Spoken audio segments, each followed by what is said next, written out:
Hello, ladies and gentlemen. Thank you so much for tuning in to the SHC Division of Business podcast. This is your host, Ethan Sisk, and today we'll be featuring a colonel in the Army, John Kilpatrick. In today's episode, we'll be covering Colonel Kilpatrick's career in the military, how his organization Vets Recover assists veterans, and different paths of entry into the armed services.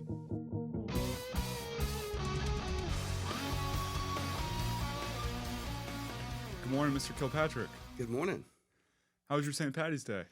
Well, it was fantastic. If you're from Mobile, surely you guys went down to Callahan's for the big street party. I didn't. I actually just got back in town from D.C. and I was wiped out. But they have a pretty good celebration up there, too. Yeah. Yeah. They had some festivities and a whole lot of green. There was a marathon. They did kind of like leprechaun. The leprechaun? Leprechaun, but leprechaun. Nice. I lived in D.C. for a while. Yeah? I worked at the Pentagon back in 2009 and 10. Wow. Yeah, spent a lot of time up there. It was my first time there, and I loved it. I mean, I'd only seen pictures, and kind of you feel like you have an idea of the setup, but it's orchestrated perfectly, and it's a great capital to a wonderful country. It really is. It's very cool. It's so many things to do up there, and lots of different folks and different food, and everything is good. Mm-hmm. What's your favorite monument or building? I think probably the Lincoln Memorial. It's just spectacular when you walk up to it, and it's just the scale of it is tremendous. And then I don't know, it's just the way you kind of lead up to it. I like that. And then the as far as war monuments go, the Korean War Memorial is really, really just kind of really gets you emotionally. If you've ever been in combat and you kind of see that somebody kind of memorialized that feel of combat in some statues and stuff, that's really pretty cool. Oh, I made it to the Lincoln Memorial at night, so you got the Washington Monument reflecting off the pond. And it was something else. On my last day, I made it to Arlington National Cemetery, and one of the arguably most important spots in the whole country. So we used to do about once a quarter or so, we would do physical training in the cemetery. Wow. And, normally when you run, like in formation, you're singing cadence. It's real upbeat and a lot of fun. And when we run through Arlington, so there'd be, hundreds of troops in formation with no noise, just our feet hitting the pavement and everybody in unison. It's really, and then we do it early in the morning, so the dew is kind of still just kind of sitting on top of the headstones. That's a really special place. It is. Yeah. Online, I did some research, and there's 400,000 graves, approximately. That sounds about right. I know they're near capacity. Yeah, unfortunately. Yeah, that's a really cool place. And then right there at Fort Myer, the commander's house sits on the bluff, kind of overlooking the Potomac River. Yes. If you ever get up there during the 4th of July, figure out how to go watch the fireworks there. It's really cool. Yes, sir. What were you doing at the Pentagon when you lived in D.C.? So my Army career is I'm a healthcare operations officer, and I worked for the Surgeon General of the Army for about 18 months in 2009 and 10. Okay. So this kind of might be related, but what was your job before you became a higher ranking officer? Was it healthcare or was... So I've been in the military for 38 years now. So I joined the Marine Corps right out of high school. Really? Excuse me. I was so I was enlisted in the Marine Corps as an intelligence analyst in a force recon company, and then went to Desert Storm with them, and then got out, and then went to officer candidate school after I graduated from Spring Hill College in '94, and then I got my commission in '98 as a medical service corps officer. And I've done all sorts of different things in healthcare operations in the Army. Gotcha. I have an uncle that did MCRD and OCS in back-to-back summers. Wow. And I have a lot of interest myself in going into the Marines, but my dad's kind of against it for the political environment that has approached us. Gotcha.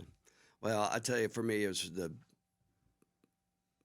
the first really good decision I made as a child. At 17 years old, I joined the Marine Corps. It was the best thing I ever did. So then were you you were on reserves while you were going through college? Yep, exactly. So I joined while I was still in high school, and then after I graduated high school, I went to Paris Island, and then got out, and then I came back and started going to college, and then I did my MOS training the next summer, and I was in the reserves until we got mobilized for Desert Storm in 1990. And then Desert Storm, that was active combat? That's right. For how many years? Just like 6 months. That was when we actually, went in, won wars, and came home. Yeah. that was a pretty quick one. Then how did you transition from Marines to Army? So I stayed after Desert Storm, I stayed in the Marines until my contract was up. So I had an 8-year contract. And then I had wanted to be an officer at some point, and I wanted to do something in the medical field. And so I had an opportunity to join the Army National Guard and go to officer candidate school, and they had some medical units. And so that's the path I took. What made you want to do healthcare? I don't know, but I think it had a lot to do with just wanting to help people. I had no idea I'd end up in the mental health field, but I really enjoyed that aspect of things. So in the Marine Corps, we don't have any medical personnel. So all the medical capability in the Marine Corps are Navy corpsmen. And so the Navy provides all that health care. But I was always fascinated by their ability to do all the combat stuff, but then be able to save somebody's life. That was really cool to me. Superheroes. Pretty much, yeah. So after Desert Storm, how many total war zones have you commanded or operated in? So let's see. So I did Desert Storm. I spent a short time down in Panama. I did a tour in Kosovo. I did an 18-month tour at the Pentagon.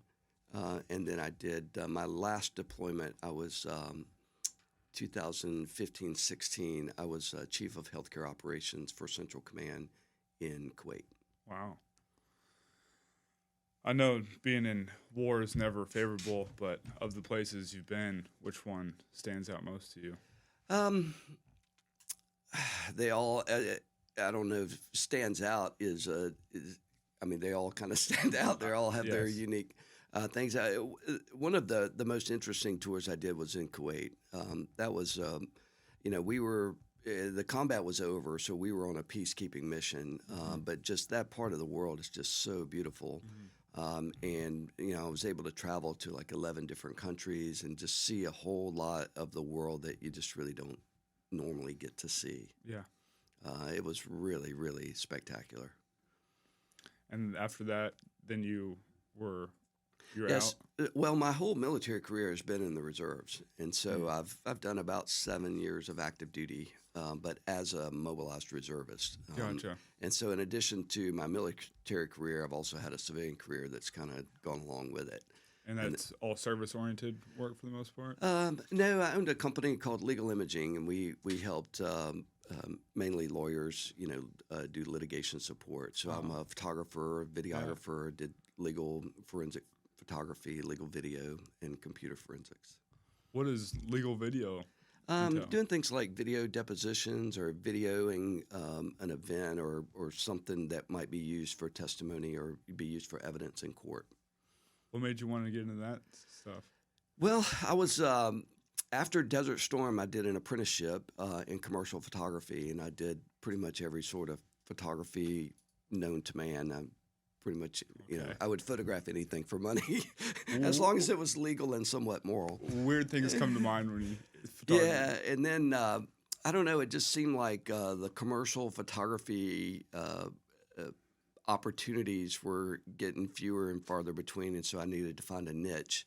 And I'd put myself through college as a private investigator, just finding people and serving subpoenas, and so I knew a lot of folks in the legal business. And somebody told me about videotaping depositions, and I thought that sounded like a pretty good gig. And so I just became an expert in forensic photography and legal video, which was a nice little niche. Yeah. Yeah.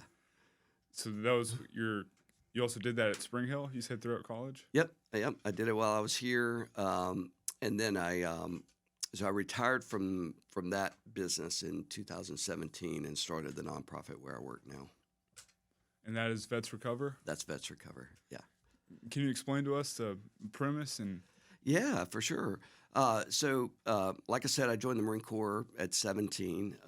I was, probably already an alcoholic by 17. I was, had a pretty rough go in the beginning, and so I guess I got sober in about 96, and so as a veteran and a combat veteran, I would see folks, and all the veterans seemed to kind of come to me. People, oh, you need to go see this guy. And then I would get them, and I would be trying to get them into treatment or trying to get them, what they needed.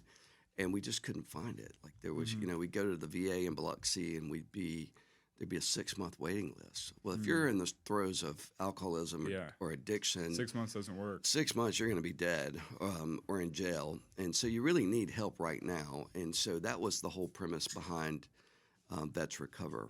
And in 2014, the Congress passed the Veterans Choice Act. And that was designed to give veterans the opportunity to go get help on the economy if they couldn't get what they needed within a certain time frame in the VA. Mm-hmm. And that was kind of the beginning of creating a business that could be sustained, because I thought, well, if we could fill this gap for the VA, that would provide the funding that we would need to do it. Yeah. And so that's what started it, and then it took a couple of years to get it running. So we started Vets Recover in May of 2015. I deployed in June of 2015. So I spent a lot of my free time during that deployment, just kind of working on all the formation and policies, procedures, all that sort of stuff. Mm-hmm. And then when I got back, I still had to work to make a living, and so I did that for about 2 years while also trying to get the nonprofit off the ground. Mm-hmm. And then we started raising money in 2017, and we opened our outpatient clinic in November of 2018. Yeah. Is the majority of the money that comes in from vets or patriots, or how much comes from the government? There's a pretty broad mix of funding, but the answer is all of the above. So over the years, we've received funding, from the city, the county, the state. We got a large federal grant a year or so ago, and then also private donors. I mean, we have people that contribute, $25 a month, and that's huge. Mm-hmm. How can someone like me get involved with Vets Recover, or someone listening? Well, there's a lot of ways to get involved. One of the most, I would say, I think if we're saving somebody's life, that's very important. But nobody really gets well inside a healthcare facility. Mm-hmm. We're just there to kind of, I say stop the bleeding, restore the breathing. We just kind of get them back to life. But we have a very robust program that we call community integration. And that's really where people get well. And so there's lots of opportunities to volunteer, to do service work. We do training in the community for like mental health first aid. Because when when somebody goes to war, like the warrior doesn't go to war by himself. Somebody sends him to war. And so the community sends us over there. And if you've studied any kind of war, I always point back to Homer. When Odysseus goes to war, he's changed by the conflict. He's changed by the war. But when he comes home, he doesn't recognize his home because his home has been changed by the war as well. Mm-hmm. And I think that's a little more subtle here in the United States because for all practical purposes, we kind of outsource war fighting. Mm-hmm. So we, up until Vietnam, we drafted people, so you really didn't have a choice. But then after Vietnam, we went to an all-volunteer force. And so I think the mentality is, well, these guys volunteer, they know what they're getting into. And so there's kind of a separation, I think, from the warrior and the people who send us to war.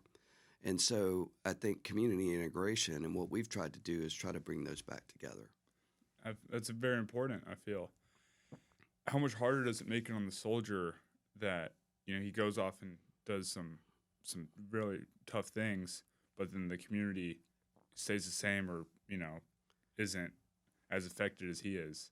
Yeah, it's tough, and that's what we hear a lot, and we've got a lot of folks who are very patriotic and really want to support troops, and you hear, I see it if I'm traveling in uniform. People thank you for your service. That sounds great, but if you're a veteran who's struggling, that it's almost like it's not quite enough, to thank me for my service when you really have no idea what my service has been or what it's about or what my experience has been. And so one of the ways that we can heal the community is by teaching the community kind of how to talk to us, how to, most veterans are not going to talk to somebody. If you came up to me and said, thank you for your service, that's not a conversation starter.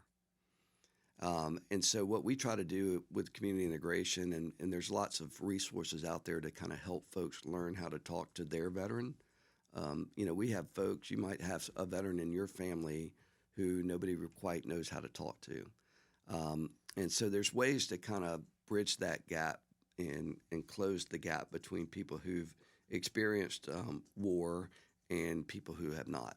There's a lot of, you see stuff in the movies. It's like there's a lot of things that kind of form our opinion about it. And, just like life, every veteran, every combat veteran has a unique experience. And figuring out how to connect with them in a way that makes them feel comfortable to share that experience, I think that's where the growth is.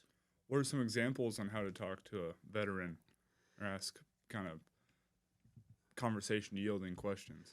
Yeah, so there's a couple of different things that we use. There's a great resource on the web called Psych Armor, and they actually teach courses, and they're free. You can go take them online. Most of them are 15 to 20 minute online courses that kind of there's not a one size fits all, but a lot of times it starts with just being with someone and maybe not talking at all. Just being present. Yeah. And then, what we try to do at Vets Recover is try to create opportunities. It might be a service project where, a non-veteran or folks from the community could come and work alongside a veteran. So not a whole lot of conversation, but there's a shared mission, a shared purpose to get something done. And that's typically how you can start, that conversation. So is it all kind of an aim to, not all, but is that specific task and aim to get the veterans back in line with, I guess, for lack of a better word, normal America? Well, they're not out of line, so there's no effort to get them back in line. But it's about connection. That's the goal. The goal is getting us reconnected. Right. Reconnected with our community, maybe getting a new community, finding people that we can connect to get back that sense of purpose and meaning in life, and that could be reconnecting with family, reconnecting in the community, or finding a whole new community to connect with. I saw one of the activities y'all had was diving with whales in Atlanta. That looked pretty cool. It's very cool. Very, very cool. There's so we have a scuba program as part of our community integration team called H2O, Helping to Overcome. But it turns out that scuba diving is a really, really healthy way to recreate. It's so first of all, you're breathing really fresh air, so you get to breathe really good, clean air. And then there's usually time on the boat, on the dock for fellowship. There's not a lot of room for drugs and alcohol or anything else. You have to be kind of fully present. And then when you're diving, it's pretty, if you don't know what you're doing, it can be fatal. Like you have to be mindful to scuba dive. And that's really, kind of the answer is being mindful and paying attention to what your body's telling it to do, and what's going on around you, your surroundings. And scuba diving is a really good way to practice mindfulness. Awesome. I've never done it, but I'd love to. It's worth doing. And it's whales, so. Well, the dive that we do at the Georgia Aquarium, there's two different trips. One is the swimming with giants, and that's the one where you're in the giant. I think it's like a 30,000 gallon fish tank basically, but there's 20-foot whale sharks and giant 8 to 10 foot stingrays, and I mean it's spectacular. And then the other one is diving with the sharks, and that's you're in a cage with sharks, and that's pretty interesting. I haven't done the shark dive yet, but I did do the swimming with giants, and I've been diving since 1987, and that's like a top 5 dive. Wow. In the Georgia Aquarium. Who would have thought swimming in a fish tank was that fun? It was spectacular. Is it just y'all that have access to the aquarium's tanks, or can other people? I don't know. I think you can pay to do it. They do it through a grant, I believe, from the Home Depot Foundation. Kind of funds it for veterans, and it's a really great program. And so when we go, we're there with 7 or 8 other veterans. And it, again, it provides that fellowship, and you connect and you form relationships with folks that, you wouldn't otherwise get to know. How many current vets are being served at the Mobile? You're just in Mobile, right? Yeah, our place is at 1200 Spring Hill Avenue, and we are currently operating an outpatient clinic, which we opened in November of 2018. Last year, we served about a little over 800 veterans in our outpatient clinic. And so we serve veterans, first responders, and their family members. Mm-hmm. And then we served about 7,300 in our community integration program. And so there's a combination of kind of clinical interventions and then community-based programs that really don't, most people, especially veterans, are going to solve their own problem. They don't need a clinical intervention. So if you look at 100 people, 80 of them they're going to solve their own problem. They're going to get what they need from their family, their friends, their network, their church. They're going to get everything they need without the need of a clinical intervention. So, 20% are going to need some level of clinical intervention. Most of them are going to get what they need in an outpatient setting. And then on April 17th, we're going to open our residential program. So that's a 34-bed detox and residential treatment facility. Mm-hmm. And I like to tell people that's like for the worst 5 to 7%. And those are the people that really need to check out of life for a bit, and kind of get reset.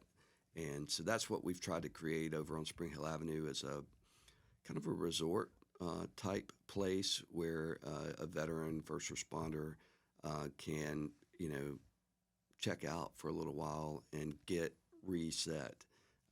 And get all of the clinical and medical help that they need to kind of stay alive while they're detoxing off of whatever substance, and then get into a residential, it's intensive residential treatment.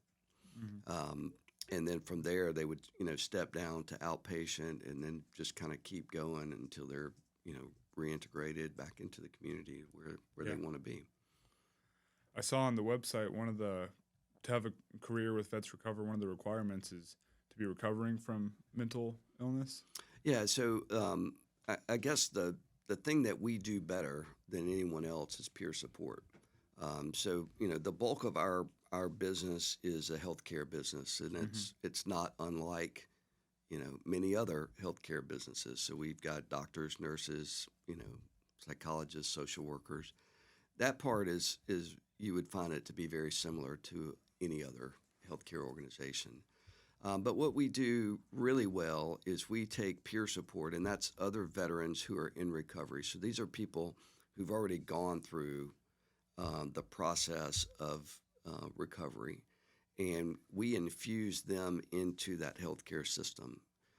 And so they are the driving force behind medical decisions and healthcare decisions. They represent the veteran kind of at the treatment table, and so they know what it takes to recover because they've done it. They've been there. Yeah. That's right. And then they serve for healthcare providers. Most of our folks are also veterans or family members, but some aren't. So it's not like, an exclusive game where you have to be a veteran to work there, but you have to have what we call cultural competency. And that's something that can be learned.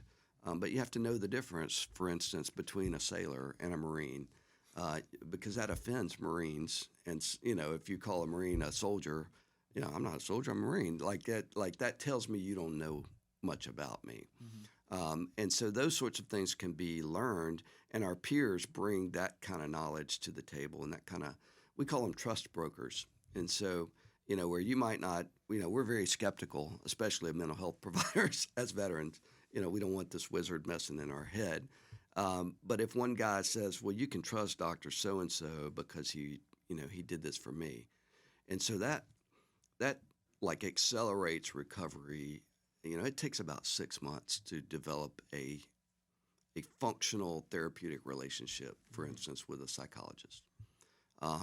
But with peer support, we can almost get to real solutions in one appointment because the veteran goes in already trusting, already ready to engage, ready to believe, and we do that with peer support. And so they're never alone. They get, if they're having questions or they're struggling, you're not going to call your doctor 2 or 3 times a day to just check in because you're not, something's bothering you. But with peer support, you could call your peer 3 or 4 times a day. And so that level of access to somebody who's already done it is very effective. What goes into deciding which peer should be paired with each veteran? That is a fantastic question. You're on your way, Ethan, because that is a very insightful question. What we try to do. So when a veteran first comes into our program, the first thing we do is an assessment, and so it's a very long process to kind of figure out. Really, you want to see where this person is, kind of what their unique experiences have been, what's their most pressing issue. And then we kind of look at our peers and try to match them up with the person best.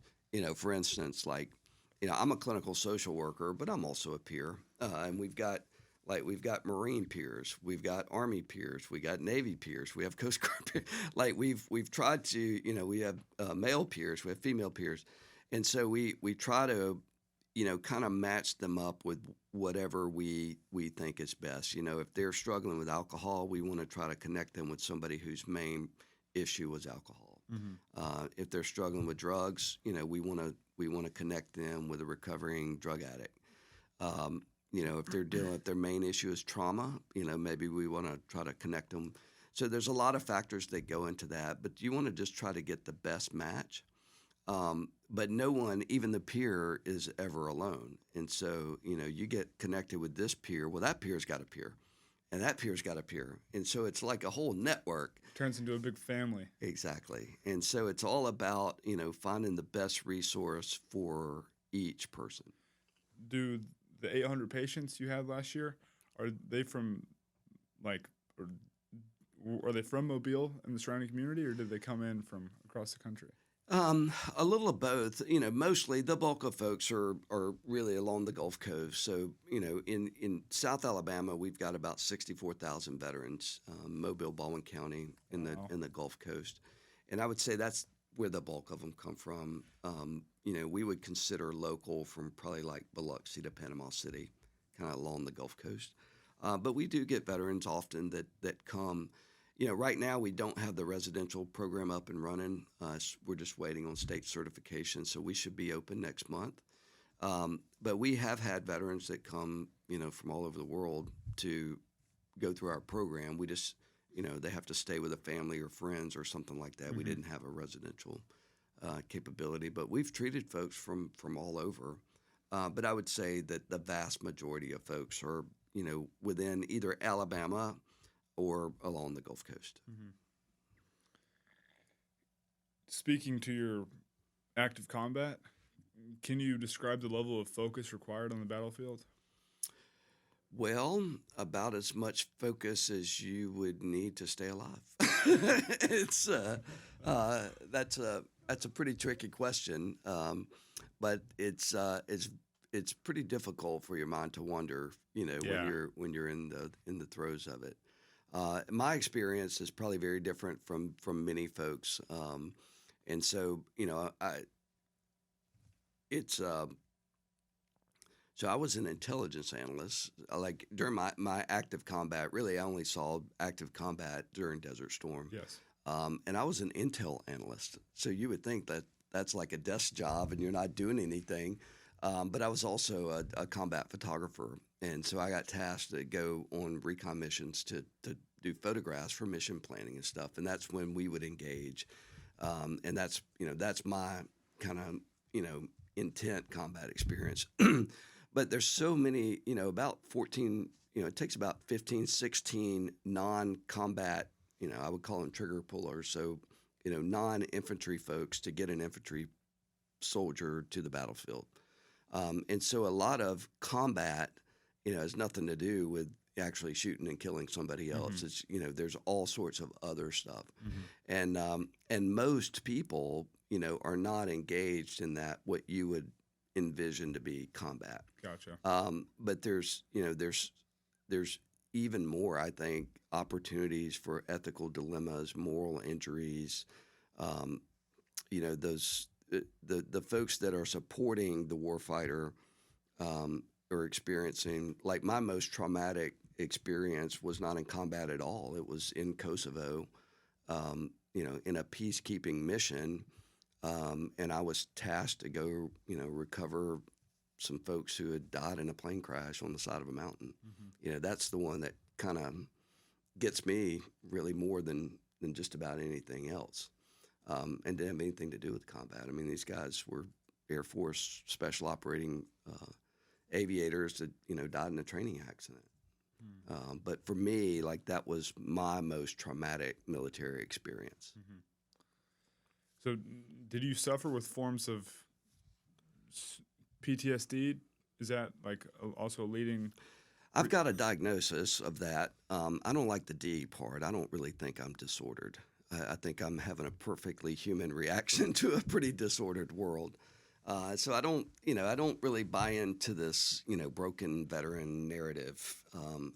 What we're asked to do is, go and do our jobs in a really, really chaotic, dysfunctional, disordered environment.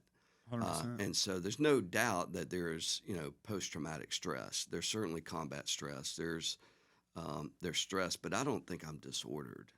I don't either. I don't think most folks are disordered. I think we're having a perfectly human reaction to a very disordered event. Does it upset most vets when they're labeled as with a disorder? You'd have to ask them. I don't care for it. I'm not going to label somebody that way. Unfortunately for insurance and other things, you have to have a diagnosis, and that is the official diagnosis. I just don't like the disorder, disabled I label. agree. Yeah. What is explain to me like the accountability required during training and like I guess, battle, not necessarily just like battle infantry, but like battle positions and battle jobs. Yeah, so I think you play basketball? Yes. So it takes 5 guys? Mm. Yeah. Most winning teams aren't going to make it with one guy that's really good. You'll do a lot better with 5 well-trained guys than one superstar, typically. No different. It's teamwork. And so it's, everybody knowing their job, everybody doing their job, and everybody accountable to themselves and to everybody else on the team. And so it's very much a team sport. And I think that's, the transition out of the military, I think that's what I hear most veterans talking about is that that sense of teamwork and camaraderie that just comes from having a shared mission and purpose. Mm-hmm. And that's what most veterans talk about being most difficult to find in the civilian world. What's your take on the veterans that are now online talking about their experiences and maybe lessons learned and like combat experience? Yeah, no, I think I think there's a whole lot of, if you look at, almost every medical breakthrough that we've had in the history of the world, 90% of them came out of combat. Almost every, you know, lots of really good things have come out of really bad situations. And I think the idea of teamwork, camaraderie, that feeling of meaning and purpose and mission and all of those things, it's like, if you want to learn to be a trauma surgeon, the best place to learn trauma surgery is on the battlefield, because you're going to get a super concentrated amount of it, and you're going to get so good at doing it that when you go to, a trauma hospital, civilian world, you're going to see, a tenth of that maybe. And I think that idea of teamwork, you see a lot of these former SEAL guys that are now in business speakers and talking about, I think there's a lot of truth to that. What it takes to succeed on the battlefield is, I think there's aspects of that is what it takes to succeed on the basketball court, in business, in life. The battlefield's got the most narrow margin for error, so. Yeah, perfect. for sure. Yeah, and that's I think that is the key. I used to say that a lot. When you're the business owner, you have a little more skin in the game than the guys just coming for a job. And the difference is your life depends on it. Like it's, you've got all your life savings invested in it. You've got, everything is riding on it, like the support of your family, everything. You're kind of all in. And I think combat and really military service kind of requires that all-in approach. And I think that's what, most business owners, business people, coaches, all in. I have a saying that I say a lot in my recovery group, 99% is a breeze. I mean, 99% is a bitch. 100% is a breeze. So if you're on the fence and you're holding out a little bit, everything is harder. It's really tough when you're not fully committed, because you've got something on the back of your mind, like, well, maybe I can, it's like, you tell your mom, hey, I'm quitting school to start my business. Oh, you need to make sure you got a backup plan. All in means you don't have a backup plan. This has got to work. And that's kind of the combat experience. There's no backup plan. You got to win, or you're going to die, or somebody's going to die. And so that, 100% is a breeze. Once you're all in, everything's easy. But if you're on the fence or you're holding back, life gets tough. Yeah. I'm going to keep that saying with me for sure. Yeah. I messed it up a little bit. 100% is a breeze. 99% is a bitch. What is your advice to students looking to join the armed forces? Talk to somebody who's been there. Talk to somebody who's navigated it. When I joined the military, I was 17 years old. I had no idea what I was doing. I just needed to get out of where I was. And so, I think that's really my advice to any young person is make sure that you're running towards what you want and not away from something you don't. My path to the Marine Corps was an escape from a life that was really rough. And so I was running more away from something than to something. That was the best thing I ever did. I found exactly what I was looking for. But in hindsight, clearly I'm officer material. I'm now a colonel. There were a lot of other routes that I could have taken to get here. I'm glad I took the route I took, but I certainly took the most difficult, the most painful, and the hardest route. I don't recommend that. Although, I mean, in hindsight, it's good, but there's an easier way. And so I would talk to folks who've been there. Go shadow folks. Most people that are operating in where you want to be would be delighted to hear from you, delighted to talk to you about their experience, point you in the right direction. So that's my biggest recommendation is let's learn like I didn't even know all the jobs that were available. I didn't know all the different options. There's so many.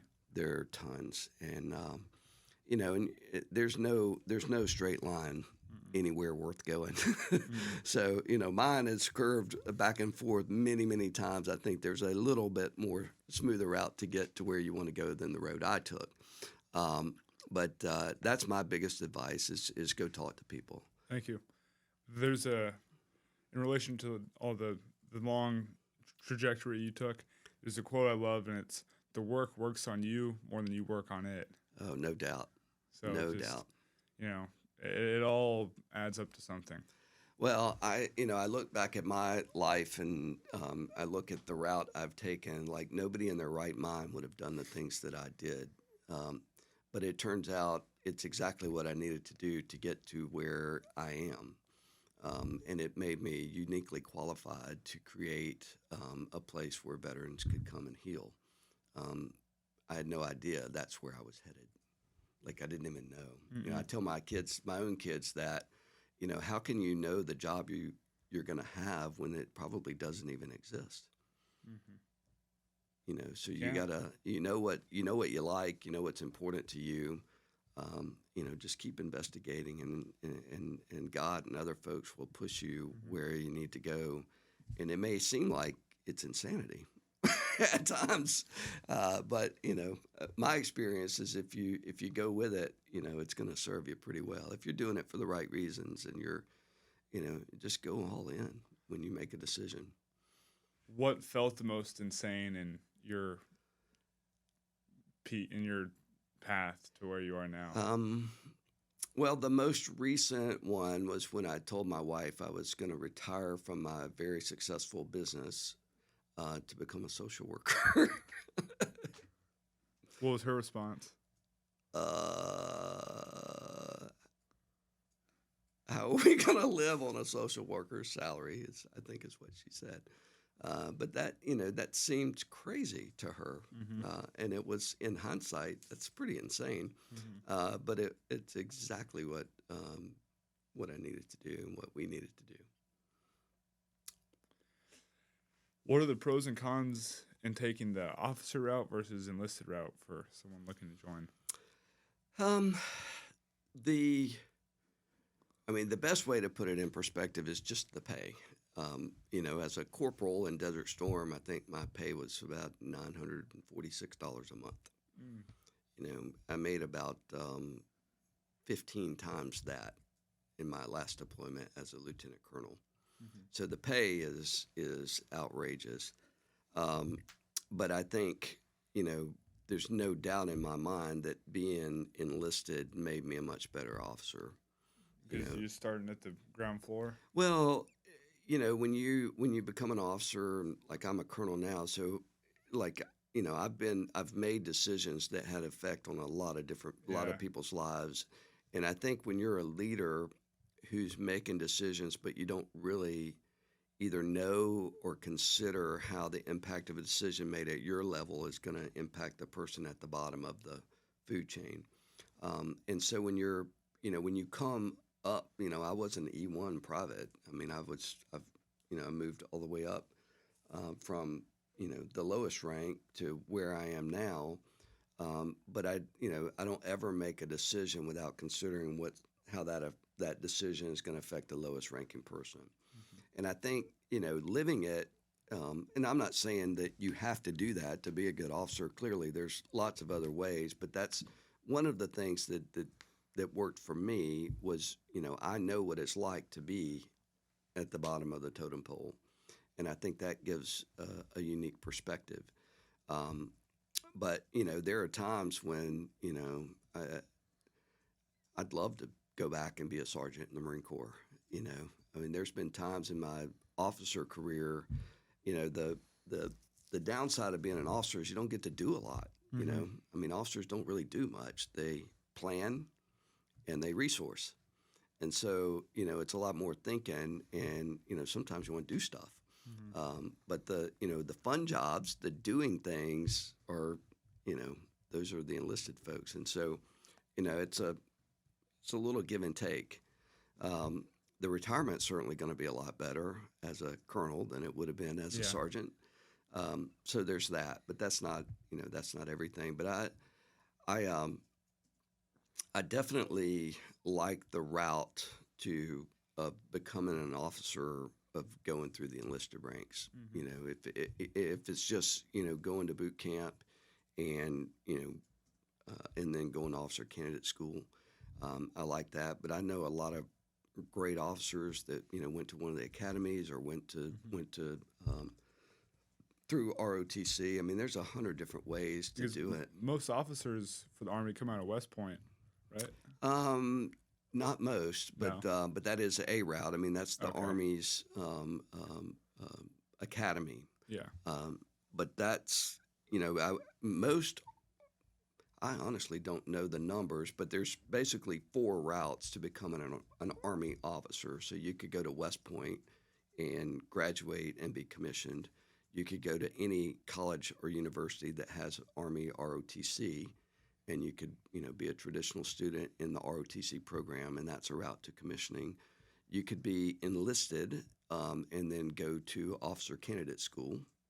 And then there's, such a thing as a direct commission. So you could finish college, and if you've got a skill or training that the Army needs, they could give you a direct commission. Mm-hmm. So that's the 4 routes I'm aware of. So there's a number of ways to get there, and and when I say, everything I just said about my thoughts, that's for me.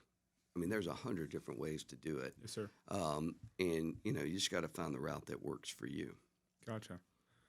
Well, I think that should be great for today. Awesome. It was phenomenal to meet you, and thank you for coming on. Thank you for having me. Go Badgers. I would like to personally thank everyone who tuned into this episode of the SHC Division of Business podcast. Our aim is to give young professionals insight into their desired field or potential job of choice. If you gain anything from this or have any compassion whatsoever, please share with someone you see fit.